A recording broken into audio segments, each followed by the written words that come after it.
Si Carlos Yulo, isang batang nagsimula sa playground sa Malate, Manila. Ilang araw lang matapos masungkit ni Carlos Yulo ang 2 gintong medalya sa Paris Olympics 2024, isang masalimuot na issue ang sumalubong sa kanyang tagumpay, isang matinding hidwaan sa kanyang sariling pamilya. Sa social media at mga pahayagan, umabot sa publiko ang hindi pagkakaunawaan nila ng kanyang ina na si Angelica Yulo dahil sa usapin ng pera at kung paano ito ginamit matapos ang kanyang malaking panalo. Yung tungkol sa pera nga na ninakaw ko, nilustay, winaldas sa luho ko na hindi ko makita sa sarili ko kung nasaan. So yun yung sinabi ko sa kanila na walang halong katotohanan lahat. May ulat na ang ina ay nag-withdraw ng pera mula sa mga bank account ni Carlos na hindi siya naabisuhan at dito nagsimulang umusbong ang tensyon sa pagitan ng mag-ina. Hindi lang yon, ayon sa ilang ulat, isa rin sa mga dahilan ng hidwaan ay ang relasyon ni Carlos sa kanyang longtime girlfriend na si Chloe San Jose, isang content creator mula sa Australia. May mga pahayag na hindi raw natuwa ang ina sa relasyon na iyon at nagpalala ito sa kanilang gusot. At sa kasunod na mga buwan, hindi pa tuluyang nawawala ang tensyon. Sabi niya pa na piling niya daw nilalayo ako ni Chloe sa kanila. Ever since unang-una pa lang, ayaw niya na kay Chloe kahit hindi niya pa po nakikita or nakikilala in person. And mas nagkalabuan po kami. Sa kaarawan ni Carlos noong 2025, napansin ng marami na wala ang kanyang pamilya sa selebrasyon at sa halip kasama niya ang girlfriend niya na nagdepensa at lumaban sa mga kritisismo mula sa netizens tungkol sa issue ng pamilya.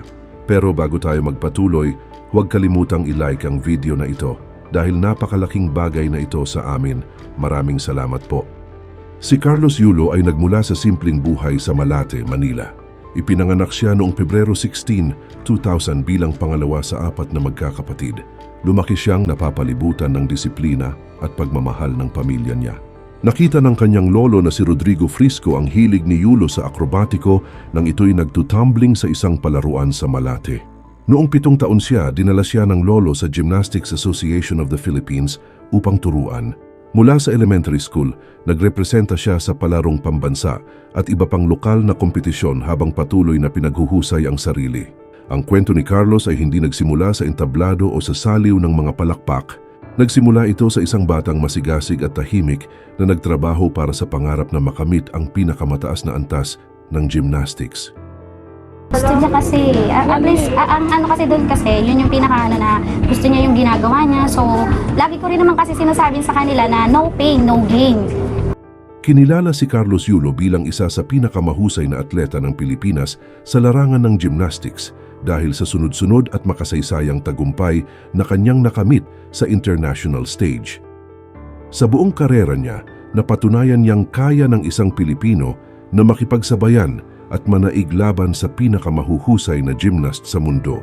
Noong 2019 World Championships, unang nasilayan ng buong mundo ang tunay na lakas ni Carlos nang masungkit niya ang gintong medalya sa floor exercise.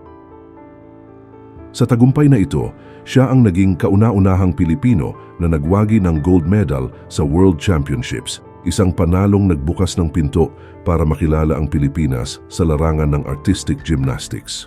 Mas lalo pang tumatak ang pangalan niya noong Paris Olympics 2024, kung saan hindi lang isa kundi 2 gintong medalya ang kanyang naiuwi sa floor exercise at vault.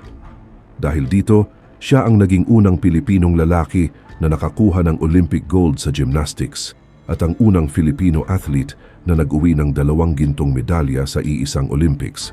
Sa 2 araw na iyon, tuluyang naisulat ni Carlos ang kanyang pangalan sa kasaysayan ng Philippine sports. Hindi pa roon nagtapos ang kanyang pag-angat. Noong 2025 World Championships sa Jakarta, muling ipinakita ni Carlos na hindi panandalian ang kanyang galing. Muli siyang nag-uwi ng gintong medalya sa vault at sinabayan pa ito ng tansong medalya sa floor exercise, patunay na nananatili siyang isa sa mga pinakamalalakas na gymnast sa mundo kahit matapos ang kanyang Olympic glory.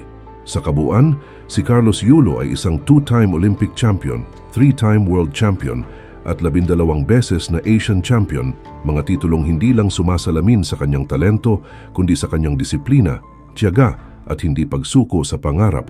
Sa Paris 2024, sinulat ni Yulo ang kasaysayan nang siya ang mag-uwi ng unang gintong medalya ng Pilipinas sa gymnastics at kasunod nito ang isa pang ginto sa vault.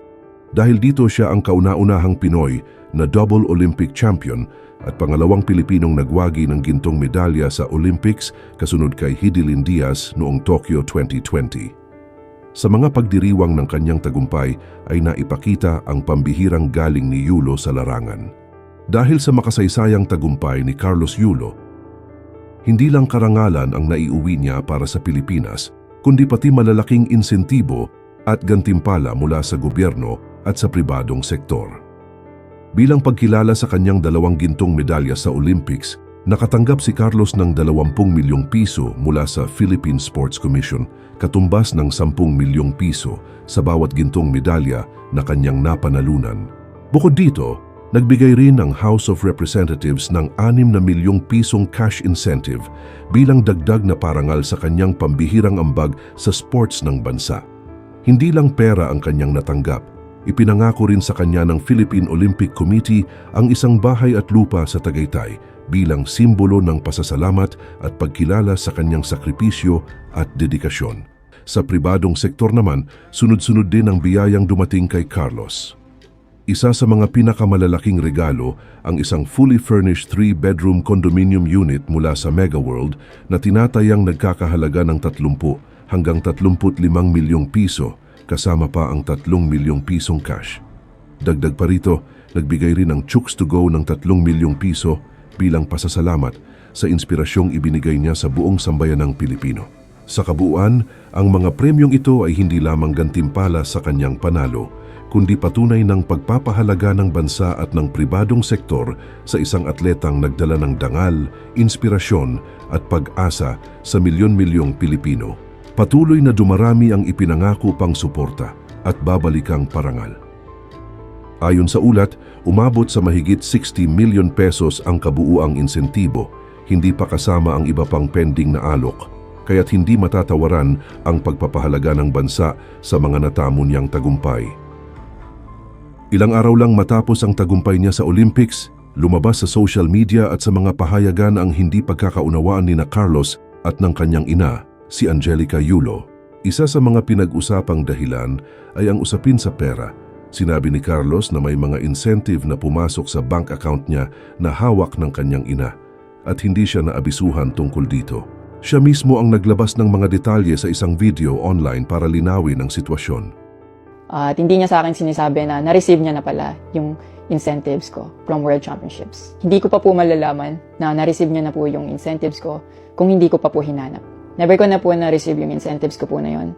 Hindi lang yon, lumaki rin ang hidwaan dahil sa relasyon niya sa kanyang longtime girlfriend na si Chloe Angele San Jose, isang content creator na taga-Australia. Ayon sa mga ulat, hindi umano natuwa ang ina sa pagkakaibigan at pakikipagsama niya kay Chloe, at ito ay isa sa mga naging dahilan ng tensyon sa pagitan nila. Sa mga sumunod na araw, naglabas rin ng sarili niyang panig ang ina ni Carlos. Sa isang interview, sinabi niya na ang kanyang mga sinabi ay dahil sa kanyang pag-aalala bilang isang ina at kung paano pinangangasiwaan ang pera at ibang bagay. Kung mali man, kung naging pagpunak ko sa nobya mo, humihingi ako ng patawad dahil nanay lang ako na nag-aalala. Dahil dito, naging usap-usapan ang kanilang pamilya sa social media at balita. Bagamat may lamat ang kanilang relasyon, si Carlos mismo ay nagpaabot ng mensahe ng pagpatawad at pag-asa na mag-ayos sa kanilang pamilya. Sinabi niyang pinapahalagahan pa rin niya ang pagmamahal ng kanyang ina at gusto niyang mag-heal ang kanilang relasyon. Hindi naging madali ang pagsubok na ito para sa kanya, lalo na habang patuloy siyang inaasahan ng maraming tao na maging inspirasyon at huwaran. Ngunit sa kabila ng lahat, ipinakita ni Carlos na kahit ang mga bayani ay may pinagdadaanan sa likod ng entablado. Ngayong 2026, tila unti-unti nang bumabalik sa ayos ang buhay ni Carlos Yulo. Makikita siyang masayang kasama sina Chloe at ang kanyang mga kapatid sa ilang outing, indikasyon na maayos na rin ang samahan sa pamilya. Makikita rin na mas matatag ang relasyon nilang magkasintahan, ipinagdiriwang na nila ang ika-5 anibersaryo ng kanilang pagsasama at sinabi mismo ni Carlos na nais na niyang bumuo ng pamilya kasama si Chloe. Ayon sa kanila, malaki ang respeto nila sa isa't isa at pinag-uugnayan ang kanilang pananampalataya para tumibay ang samahan. Sa likod ng mga medalya, pera at palakpakan, may isang mahalagang paalala ang kwento ni Carlos Yulo. Hindi sapat ang tagumpay para maging buo ang isang tao. Kahit gaano ka pa kataas ang narating, may mga laban sa pamilya at sa puso na hindi basta napapanalunan ng ginto o pera. Ipinapakita ng kanyang kwento na ang tunay na tagumpay ay hindi lang nasusukat sa mga tropeo, kundi sa kung paano mo hinaharap ang mga pagsubok, pinipili ang tama, at patuloy na bumabangon kahit nasasaktan. Ngayon, ikaw naman ang tanong namin. Kung ikaw ang nasa sitwasyon niya, paano mo haharapin ang tagumpay kung kapalit nito ay problema sa pamilya? Ibahagi mo ang opinion mo sa comments at huwag kalimutang mag-like at mag-subscribe para sa mas marami pang kwentong tulad nito.